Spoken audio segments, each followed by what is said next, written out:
Hello everyone, I'm going to present the final project, the digital mind map of step 1, and I'm Hantaogan. So let's first take a look at my mind map. I took LP1 into 5 parts, which are 5E, diversity, inquiry-based learning, video observation, and text. I put objective and assessment into the text and 5E. What is inquiry-based learning? Inquiry-based learning is the approach of teaching that emphasizes the student's role as the main character in the learning process. Teachers will encourage students to explore new material, ask questions, and share ideas with peers. And the benefit of inquiry-based learning is that students can study independently and able to practice their self-study skills. Second, they have different perspectives from different students. If they can share ideas with each other, they'll be easier to understand the concept. Third, as students lead the learning process, they can feel free to share ideas with each other. Then the class was dominated by the instructor. Now let's say 5E. 5E is a mode that promotes students to work together to solve some problem and investigate new concepts. There are 5 parts, and the first one usually begins with engage, to pique the curiosity and interest of the class. And the second is to explore. Usually a class spends most of the time on the explore part and to do some activity. Third, the explain. Explain usually answer some question from your explore. And fourth, elaborate. Students can relate the problem or concept they learn to the real life to get a better understanding of the class, the whole concept, and finally to evaluate the way teacher used to measure students' learning outcome. For evaluate, it is same as assessment. Assessment can have many different ways to do. For example, like analyze, measure, plan a result, to research. But generally speaking, there are only 2 ways for assessment. One is formative assessment, and the second one is summative assessment. Formative assessment usually very simple or short. It provides instantaneous feedback from the students. Teachers always need to get formative assessment to get the students' feedback, since teacher has to adjust class based on students' performance. Summative assessment is assessment of participants where the focus is on the outcome of a whole program. It's more of a general. And the reason for why we should use more formative assessment is that it can give teacher feedback from students on time. Teacher can design next step based on the result feedback. Assessment can help improve the teaching process and identify students' learning process. A good example from formative assessment is to let students answer some question and reading for some reading or experiment with each other, so that to demonstrate their ability to comprehend concepts.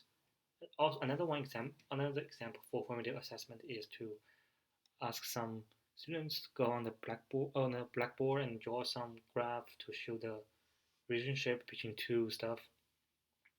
And for summative, it's usually like test or quiz, since it's more general, and usually teacher use some benchmark to evaluate. Now we come to text part. Text is the text's essential knowledge and skills, which are the standards that for all students should know and able to do. All public education information in Texas can be found there. For each lesson, the teacher needs to follow the law that is listed on the text as the standard. And here's an example for the text. For each text, you can see there's like objective for each lesson. The objective is the outcome of one lesson, it needs to be very clear and able to measure. With that being said, objective needs to be measurable and observable. The reason why it should be observable and measurable is that a clear goal or outcome can help students or teacher to know the topic of each class. They would not lose during the class section, and they might also expand their learning based on the clear topic. When a lesson has a clear objective, the instructor is able to know whether students meet the goal of this lesson. Now let's talk about diversity. Diversity learning, I think it's more like students in one class can based on many different points. For example, some students might be international students.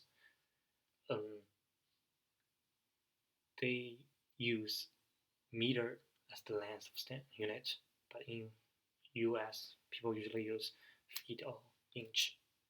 When they calculate the length, they make a different result, and they make confused about whether the result is correct or not.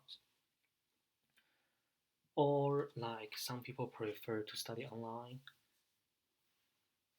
and if they study in person, they might get a worse score compared when they are studying online. And I think it is very common for the diverse to be happen, since everyone is different. So as a teacher, we should expect that happen and then prepare for it. It is not ideal to expect all learners to have the same standard. The deviation is varied even in a small sized class. Teacher or instructor needs to have the ability to teach students in different levels for the same subject. Every student has their own favorite learning style, but that doesn't determine their talent nor ability for studying for some subject. Teachers should adjust their teaching way to meet the needs from students. For example, if there are only 30% students know the meaning of formula but still make mistake, and the other 30% students can do those questions well, but the 40% rest are still struggling with the meaning of the question, then the teacher should change the level of and difficulty of the class to give everyone a chance to practice their learning again or review. For example, if there is a test about the concept, the teacher can let the first 5 questions be pretty simple, like maybe writing the definition of the vocab or, or writing in your own words to give some of the 40% students a chance to review those concepts again and give some extra credit reward as like a challenge question to encourage a student to work on those, but that doesn't hurt their total score. In general speaking, I think the way we should do for the diverse learner is creating a situation that is full of equality but not equality, giving everyone a fair chance to help them grow but not push them too hard so that they might lose the chance. And finally, I learned a lot from the video we watched during this semester. Those videos provide a perfect example about how a professional teacher operates the class through the beginning to the end with different strategies.